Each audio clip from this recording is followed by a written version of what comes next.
Si Boss Tato, laging totoo, walang drama, walang arte, buhay simpleng may diskarte. Lahat ng trip sinasabay, kasama ka sa kanyang buhay. Boss Tato, araw-araw kwento ng buhay na natural. Sa bawat vlog may saya't aral. Si Boss Tato, tunay na mahal. Boss Tato, sige lang, ikot ng mundo ay walang hadlang. Tuloy-tuloy ang good vibes lang kay Boss.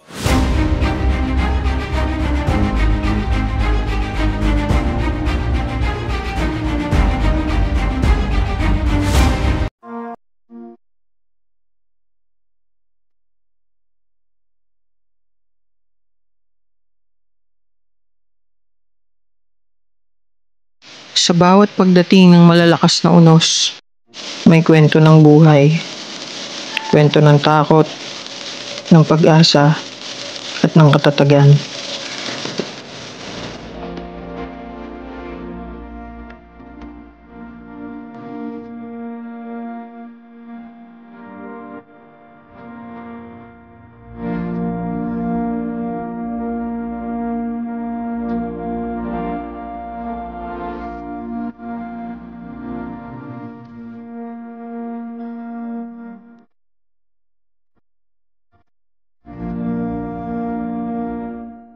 Millions across the north and central Philippines. Nang dumating ang bagyong Uwan, muling sinubok ang katatagan ng ating mga kababayan.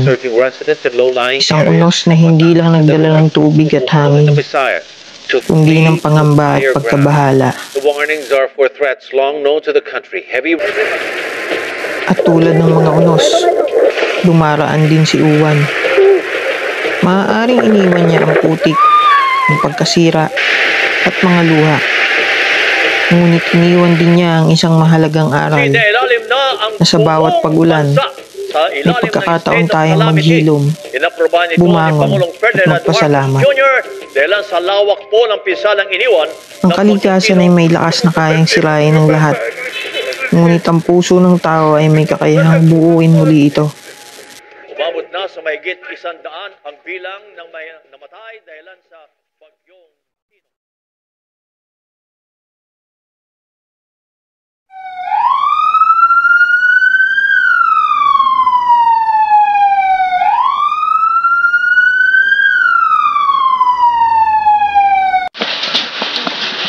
Magandang umaga mga kabarangay. Ngayong umagang ito, kami po ay nandito para kayo talalahanan na napakalakas ng bagyong parating. Kaya po tayo ay magsipag-itakwit yung mga nasa lugar na mababang laging binabaha. Bukas na po ang ating evacuation center para po kayo ay lumikas.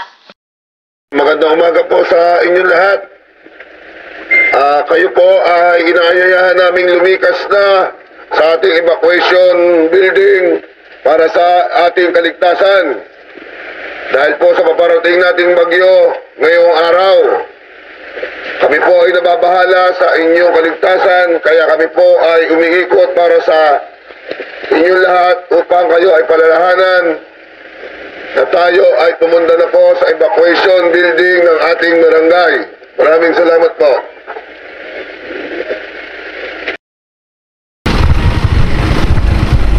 Kung maaari, mag-iingat kayo at pwede tayong doon na tayo sa evacuation building kung talagang mag-iingat kayo at paparating yung malakas na bagyo.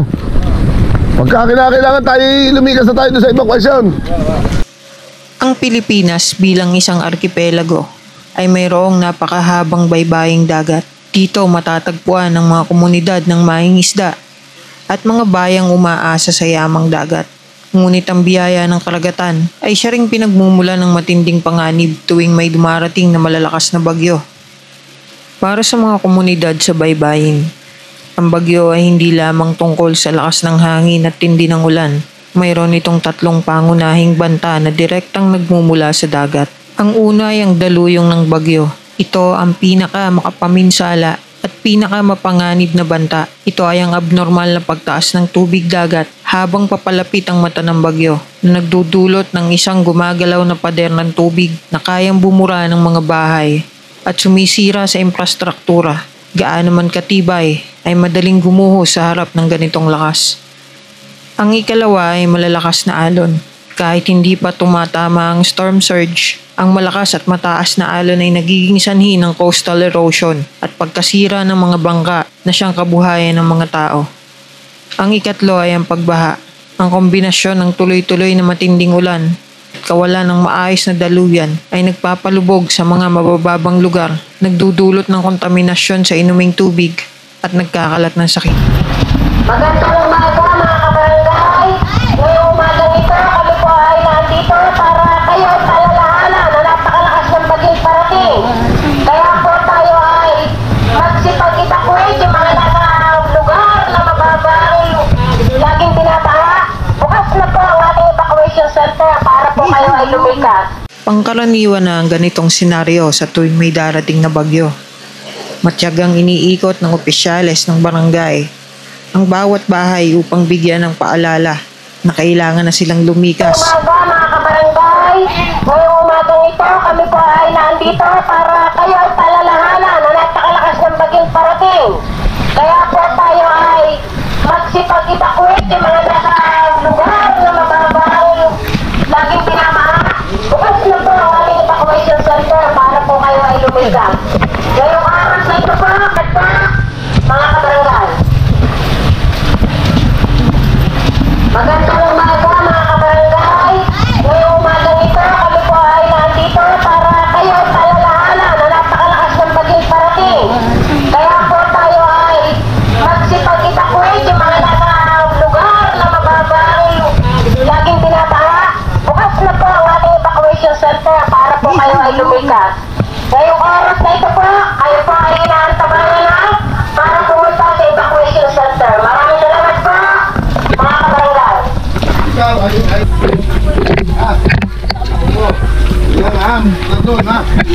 Doon naman yung magpapahandar ng pagkain. Kakain, kumari kayo magbalot na ng gamit at doon na tayo sa evacuation sama-sama, ha? Okay, tara. Magtatangali. Wala mo nang sashat at masailan yung bagyo natin ito. Pagtagaraw na. Mga kabarangay. Magandang umaga mga kabarangay.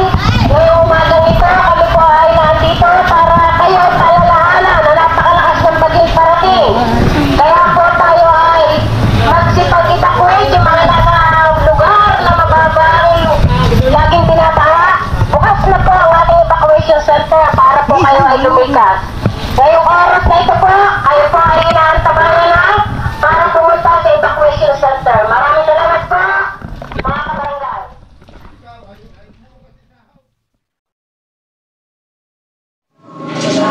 Ang bilang ng populasyon ng Barangay Bukana ay mahigit 4,000 or kulangin 5,000. Naglalaro po sa 5,000 po ang ating populasyon ng Barangay Bukana. Ang ating evacuation center ay kayang mag-accommodate ng pamilyang hindi bababa sa 70 pamilya hanggang 200 individuals. Pero kung kinukulang naman ang ating evacuation center, meron naman tayong elementary school at may simbahan tayo at meron pa tayong barangay hall na pwedeng paglagyan kung talagang magdadami ang mga tao na kailangan nating ilikas. Ang pangunahing pangangailangan ng mga evacuees natin, ng mga tao natin ay ang pagkain. May nakalaang pondo naman ang barangay dyan na pwedeng ibili ng pagkain at yun ang aming ginagastos para hindi magutom or mapabayaan ang aming mga evacuees.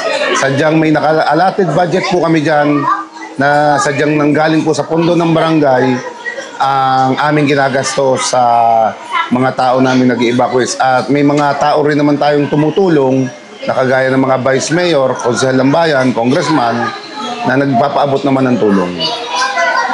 May mga volunteers tayo gaya ng nangunguna ang Batangas Barsitarian. Ang Batangas Barsitarian, ang aming mga kapatiran, ay lagi nakalalay sa mga ganitong kalamidad.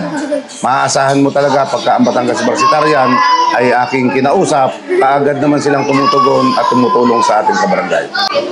Yung gaya ng sa tabing dagat, yung mga bangka at mga mangingisdang naghahanap buhay sa tabing dagat, kapag may ganitong kalamidad, kaagad ko silang inaabisuhan at tinutulungang maitaas ang kanilang mga panghanap buhay na bangka upang sa gayon ay mailigtas nila ang kanilang panghanap buhay.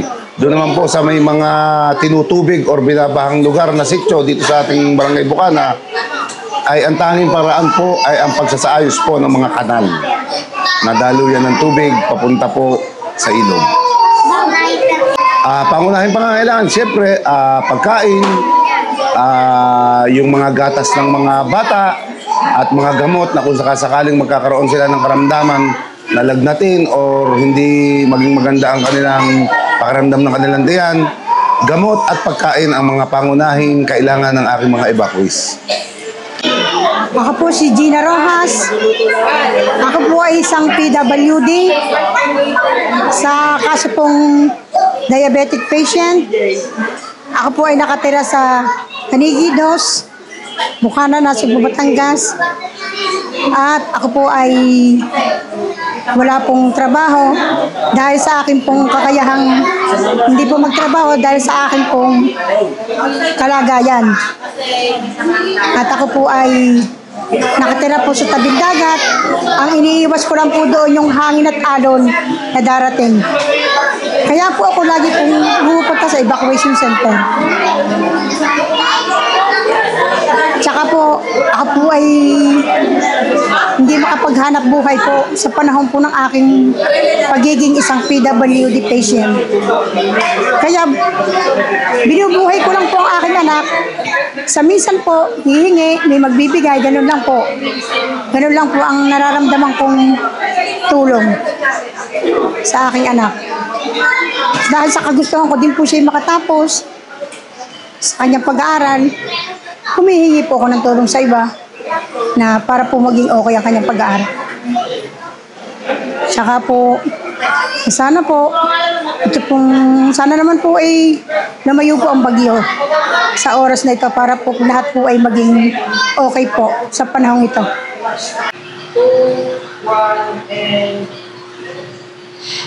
Ako nga po pala si Estelita Salazar, nakatira sa Barangay Bukana, doon sa may tabing dagat. Kaya kami nandito sa evacuation center, gawa ng inabot kami ng malaking alon. Nasira ang aking tindahan, ang aking bahay, at saka yung mga cottage, mga kapitbahay ko, nasira din. Maraming naapektuhan, lahat ay sira. Malaki-laki rin ang aming nagastos doon sa pagpapagawa, ay magpapanibago uli kaming gawaan. Hindi lang namin alam kung hanggang kailan kami dito, kung bukas makalawa, sabi papabalik daw uli si Uwan, hindi namin alam. Ay bubong po at dingding ang natanggal. Tapos yung tindahan was out, lahat. Yun po. Wala po talaga natin. Kundi yung mga kawayan, yun lang na isalba namin. Yung mga yero, nadala ng alon. Nangyayari. Pag kumikita kami ron, pag summer, yun ang nagiging hanap buhay namin. Pag may dumarating na bisita, kaya may mga cottage doong kubo-kubo, yun ang aming hanap buhay. Tindahan na maliliit. Bali, ilan kami roong magkakapit bahay? 4. Talagang tanggal lahat. Aalisin na uli. Mawawala. Maano lang ng bagyo, alon. Abot na abot talaga. Ipon pagawa. Bagyo, evacuate. Ganun lang ang aming buhay doon, sa tabing dagat. Ako po si Jericho Rosales Marquez, nakatira po sa Barangay Bukana sa Globe Park. Unang-una po, Bago po dumating na alam na ko po yung super typhoon na yan, yung uwampong yan, ang inuuna ko po ay ang aking apo at ang aking mga anak at buong pamilya ko po. Dahil alam ko po mangyayari sa kunang yan.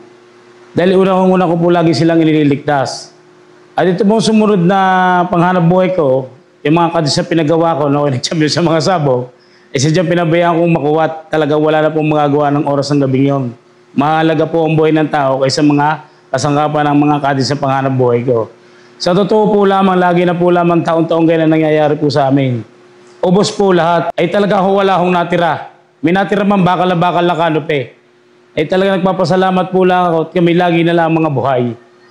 Sa totoo po lang. Kaya kami dito sa evacuation. Lahat ako po bagyo ng bandang alas 9, himigit kumulang alas 9:20. Akalata ko hangin lamang.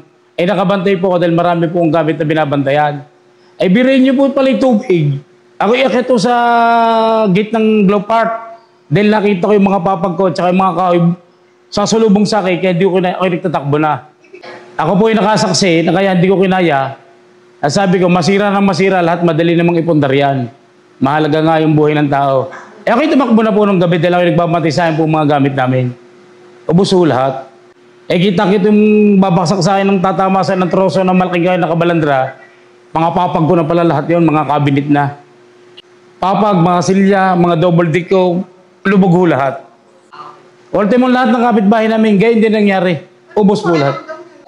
Talaga kung ako'y naglulumbay, kung paano ulit pa rin bago makakaadika sa malo ng mga gamit, lalo pagdamit. Pinabayaan ko na po rin, laman ng tindahan, ano naman ako konti, inagapan namin ariyaw. Yan, yung panganabuhay namin, sinagip ko rin para may pangkain kami sa araw-araw. Aray, nagbintaw sa evacuation ng mga chichirya at tinapay. Gano'n talaga. Dahil tuwing gano'ng may sitwasyon na talagang pangamba ng bagyo, ako po talaga maagang magawa ng mga cottage, yung mga pinanalo ko sa mga sabong. Pag naipupuntar ko siya, kinakain naman ng gayang panahon talaga. Ng tubig. Di panibago na naman kami. Pundar. O paano saan kami kukuha? Wala ho. Walang papagawa. Kung anong may-aring malilimot doon, siya po, naming ipupundar uli. Eh wala ko naman mahingan ng tulong dito. Sa totoong buhay lang. Sarili lang namin diskarte. Kagaya ko po. Sariling diskarte ko. Aray, kagaya po ng naisalba ko po. Noong nag-champion po sa sabog na 87,000, nag-ati kami magkumpare. Tumama pa po ako sa STL ng 7,000. Eh, yari po lang ang naipundar ko eh. Aray yung kape. Tinapay. Areho na may bigay ng ayuda dito sa amin. Ayan. Areho lang na pundar ko. Ayan, chichiriya. Makakasapat po ba rin sa 18 mail na aking pinag-umpisahan? Ay wala ho, inalalaso eh. Yun ang ebidensya. Ayan na lang po natira. Ayan na natira. Ubos lahat, pinabayaan ko at gusto kong maisalba ang buhay ng aking mga anak at aking mga apo. Pinabayaan ko na po sila. Ito ang ebidensya ng dilubyo. Isang paalala kung gaano kaliit ang tao sa harap ng puwersa ng kalikasan. Hindi lamang ari-arian ang nawala sa bawat nasirang istruktura. May isang pangarap na gumuho, isang alaala na nabura. Para sa mga residente rito, ang pag-uwi ay hindi na paghahanap ng kapahingahan, kundi paghahanap ng matitira. Ako'y nagpapasalamat nyo at gaya na lang na wala gaya nangyayari.